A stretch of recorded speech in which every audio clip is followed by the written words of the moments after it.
Bonjour les 6e B, on est aujourd'hui lundi 6 décembre et on se retrouve malheureusement pour notre premier cours en ligne où on va terminer notre séquence sur la proportionnalité. Donc, dans un premier temps, on va corriger les exercices 21, 22 et 23 que vous aviez à faire pour aujourd'hui. Ensuite, je vous demanderai de chercher l'exercice 24 sur la même fiche et puis ensuite je vous proposerai une correction. Et puis pour terminer la séance, on commencera la première activité sur notre nouveau chapitre où on va parler des triangles et des cercles. Donc je vous demanderai de chercher l'activité numéro 1 sur les triangles, puis de vérifier votre travail à l'aide de la correction.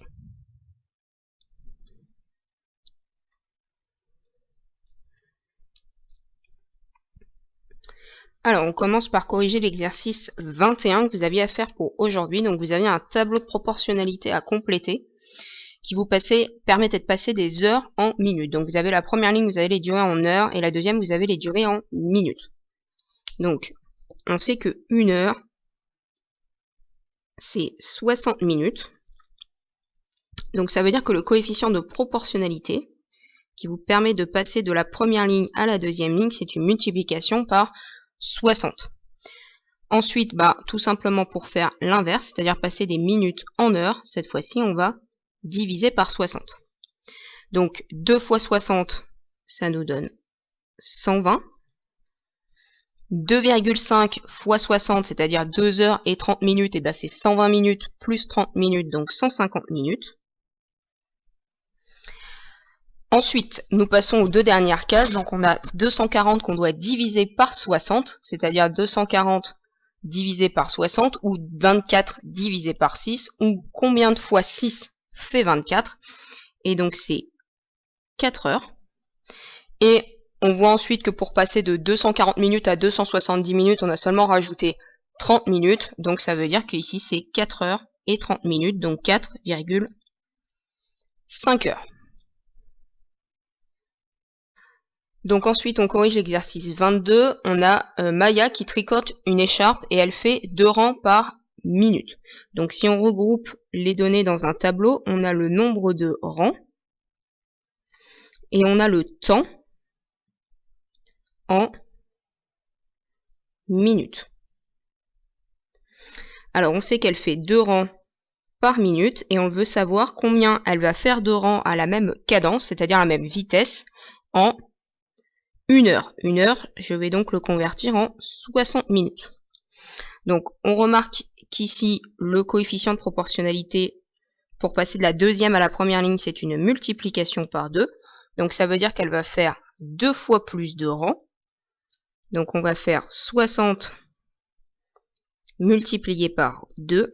Et donc ça nous fait 120. Donc phrase réponse, elle va tricoter 120 rangs en 1 heure. Ensuite, pour la deuxième question. Donc, je vais rajouter une colonne à mon tableau, et cette fois-ci, c'est l'inverse, c'est-à-dire que je veux savoir combien elle va mettre de temps pour faire 250 rangs. Donc, si pour aller de la deuxième ligne à la première ligne, j'ai multiplié par 2, pour revenir, je vais donc diviser par 2. Donc je vais faire l'opération 250 divisé par 2. Et donc ça nous fait 125. Donc pour tricoter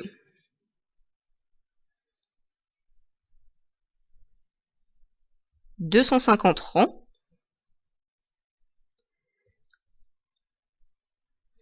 elle va mettre 125 minutes. 125 minutes, c'est pas très beau. Et donc, c'est la même chose que 2 heures et 5 minutes. Puisque 2 heures, c'est 120 minutes. Donc, il va nous rester 5 minutes. Voilà pour la correction de l'exercice 22. Ensuite, dernier exercice que vous aviez à faire pour aujourd'hui, c'était l'exercice 23. Donc on vous parle d'un cours d'aquagym qui dure 30 minutes et on vous dit que ça entraîne une dépense énergétique de 120 kilocalories. Donc si je regroupe dans un tableau, on a le temps de la séance qui est donné en minutes et on a la dépense énergétique qui est donnée, excusez-moi, en kilocalories. Donc on sait que 30 minutes entraîne une dépense de 120 kilocalories. Et dans la première question, on veut savoir combien on va dépenser de kilocalories pour une séance de 55 minutes. Donc la même chose, le plus simple est de passer par le coefficient de proportionnalité, puisque 30 fois quelque chose qui fait 120, c'est une multiplication par 4, puisque 3 fois 4 égale à 12. Donc pour la première question, on va donc faire 55 fois 4. Donc soit, si vous n'êtes pas à l'aise pour la faire de tête comme d'habitude, vous pouvez la poser sur un brouillon et ça nous donne 220. Donc phrase-réponse, pour une séance de 55 minutes, la dépense est de 220 kilocalories. Ensuite, pour la deuxième question, cette fois-ci, même chose, c'est l'inverse. Cette fois-ci, on veut savoir combien de temps doit-on faire d'aquagym pour dépenser 500 kilocalories. Donc, je rajoute une colonne à mon tableau avec 500. Et comme tout à l'heure, si pour passer de la première ligne à la deuxième ligne, je multiplie par 4, je vais donc, dans l'autre sens, diviser par 4. Donc je vais venir poser l'opération 500 divisé par 4. Vous pouvez la poser, vous pouvez aussi dire que 500 divisé par 4, vous pouvez faire diviser par 2 et encore diviser par 2. Et donc vous devez trouver un résultat de 125. Donc pour dépenser 500 kilocalories, on doit faire 120 minutes. 120 minutes, c'est la même chose que 2 heures et 5 minutes. C'est le même résultat que dans l'exercice précédent d'aquagym.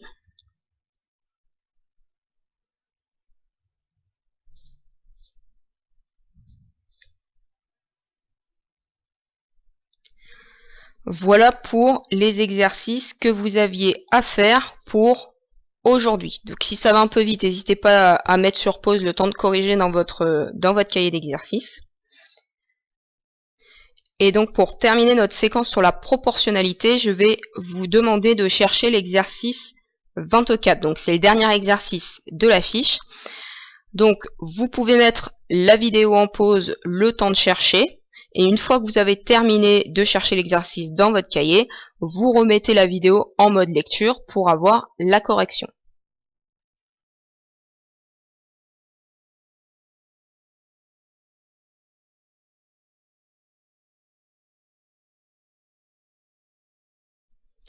Donc correction de l'exercice numéro 24. Dans l'exercice 24, vous avez 4 stands différents qui proposent des fraises et on vous demande de dire lequel parmi ces stands va être le plus intéressant. Est-ce qu'il y en a plusieurs? Est-ce qu'il n'y en a qu'un seul? Etc. Le souci que vous avez dû constater, c'est que vous ne pouvez pas comparer tel quel les prix, puisque chaque stand propose des masses, des poids différents. Le stand numéro 1 propose une barquette de 0,5 kg, c'est-à-dire la même chose que 500 grammes. Pour le stand 2, c'est 100 grammes, pour le stand 3, 250 grammes, et pour le stand numéro 4, 350 grammes. Donc pour pouvoir comparer tous ces prix, il va falloir qu'on se ramène à une unité commune. Alors, pour la correction, j'ai choisi que l'unité commune serait 100 grammes, parce que ça va être le plus facile à calculer pour nous. Mais si vous avez choisi d'autres unités communes comme 1000 grammes, 1 kg ou autre chose, bien sûr, il n'y a pas de souci. Donc, pour le stand numéro 1, si une barquette de 500 grammes coûte 6 €, ça veut dire qu'une barquette de 100 grammes va coûter 6 fois moins. Donc je vais regrouper tous nos prix dans un tableau. Donc on va avoir le prix en euros et la masse de fraises en grammes. Donc pour la barquette numéro 1, elle coûte 6 € pour 500 grammes de fraises. Donc pour 100 grammes, eh ben, on va venir diviser le prix par 5. Donc comme d'habitude, pour diviser par 5, vous divisez par 10 et ensuite vous multipliez par 2. Et on trouve un prix de 1,20 €. Donc on sait que pour le stand numéro 1, 100 grammes coûtera 1,20 €. On constate directement que c'est le même prix que pour le stand numéro 2 où on a 100 grammes de fraises à 1,20 €. Ensuite, je vais venir m'intéresser au stand numéro 3. Donc je vais faire la même chose et venir chercher le prix pour 100 grammes. Donc je vais avoir le prix en euros, ma masse de fraises qui sera toujours en grammes, et cette fois-ci, je sais que 3 €, pour 3 €, j'ai 250 grammes de fraises. Donc je vais chercher, comme pour tout à l'heure, pour 100 grammes. Je sais que 100 fois 2,5 est égal à 250. Donc je vais venir diviser 3 par 2,5. Donc soit vous pouvez le poser, vous pouvez faire de tête comme vous voulez, vous vous débrouillez. Mais en tout cas, vous êtes censé trouver aussi 1,20 €. Donc ça veut dire que pour l'instant, mes 3 premiers stands sont au même prix, puisque 100 grammes de fraises coûtent 1,20 €. Je vais donc finir le travail en faisant la même chose pour le stand numéro 4. Donc j'ai toujours le prix en euros, la masse en grammes. Donc j'ai 350 grammes pour 4 €. Donc même technique, je vais venir multiplier par 3,5 et diviser par 3,5. Donc ensuite, vous posez votre opération et cette fois-ci, attention, alors vous arrêtez au bout de 2 chiffres après la virgule, vous devez trouver environ 1,14. Donc en conclusion, le stand qui reviendra le moins cher, ce sera le stand numéro 4. Donc le stand numéro 4 propose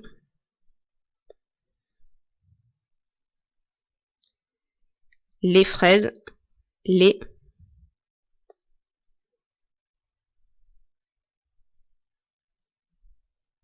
moins chères.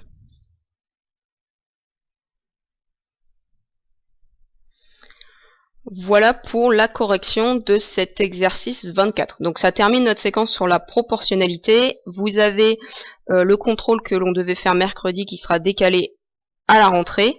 Vous regarderez, j'ai tout noté sur Pronote et c'est la même chose pour les 2 petits tests que vous pouvez faire en ligne.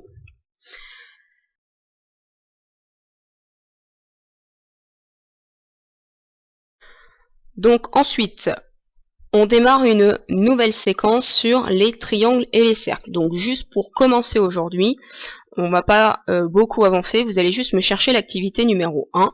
Donc vous avez une figure qui est projetée et je vais vous demander de regrouper les triangles de la figure en différentes catégories. Donc vous me proposez différentes catégories, normalement vous les avez vues en primaire, et me dire mais pourquoi vous avez regroupé tel ou tel triangle dans telle ou telle catégorie.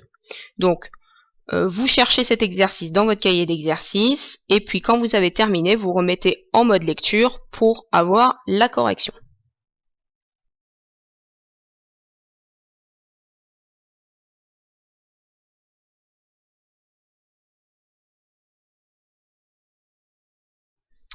Alors la correction de cette activité numéro 1, c'est surtout une activité pour vous permettre de vous rappeler, de vous remémorer les différents types de triangles que vous connaissez.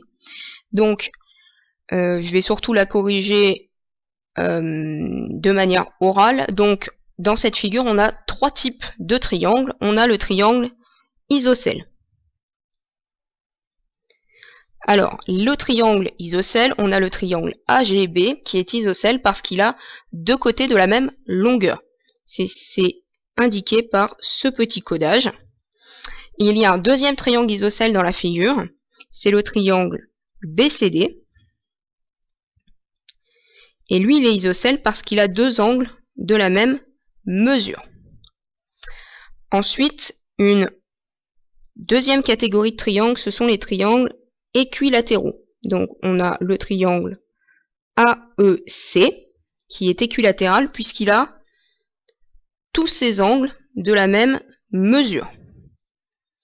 On a aussi le triangle HCI,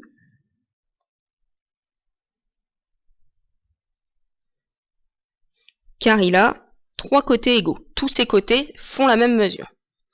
Et pour terminer, il nous reste un type de triangle, ce sont les triangles rectangles, car ils possèdent un angle droit. Donc ce sont les triangles ABC et EHC. Donc normalement ces trois mots de vocabulaire doivent vous dire quelque chose. Vous inquiétez pas, on notera tout dans la leçon à la prochaine séance mercredi. Et donc c'est la fin de notre première séance. On se retrouvera donc mercredi pour la suite de la séquence sur les triangles et les cercles. Donc par contre, ce que je vais vous demander de faire, première chose, pour mercredi, notre prochaine séance, vous allez me chercher les exercices 1 et 2 de la première fiche d'exercice sur les triangles et les cercles. Comme d'habitude, tous les documents dont je vous parle sont disponibles sur le Geniali de la classe. Si vous ne pouvez pas imprimer, pas d'inquiétude, il n'y a pas besoin d'imprimer, vous pouvez seulement le projeter et faire les exercices sur votre cahier d'exercice. Si vous préférez imprimer pour faire directement sur la fiche, il n'y a pas de problème, vous faites comme vous pouvez. Ensuite, deuxième point, je vais, par contre les exercices pour mercredi, c'est pas la peine de me les envoyer parce que je n'aurai pas le temps de tout regarder. Donc vous les faites dans votre cahier d'exercice et je les corrigerai en début de séance prochaine. Par contre, je vous laisse jusqu'à vendredi 10 décembre pour me faire le devoir en ligne numéro 1 qui sera sur la proportionnalité. Donc là par contre, ces exercices-là, il faut me les renvoyer par mail. Donc je vous ai rappelé mon adresse mail ici, amandine.jdel@ac-orléans-tour.fr. Et donc ceux-là par contre, il faut absolument me les envoyer pour vendredi, dernier délai. Donc vous les faites quand vous voulez dans la semaine, à vous de vous organiser. Et dernière petite info pour aujourd'hui, il y aura un cours en visio jeudi 9 décembre à 14h précise. Et je vous communiquerai le lien via Pronote, je vous le mettrai dans une discussion et puis sur l'emploi du temps, mais seulement quelques minutes avant la visio, car je vous rappelle que le lien de la classe virtuelle de la visio ne doit être en aucun cas diffusé à d'autres élèves extérieurs de la classe de 6e B. Donc c'est pour ça que je vous dis donnerai le lien quelques minutes avant 14h jeudi. Donc si vous avez des questions, n'hésitez pas à me contacter, soit via Pronote, soit via ma boîte mail. Et puis donc c'est la fin de notre première séance. Je vous souhaite une bonne fin de journée et puis je vous dis à mercredi.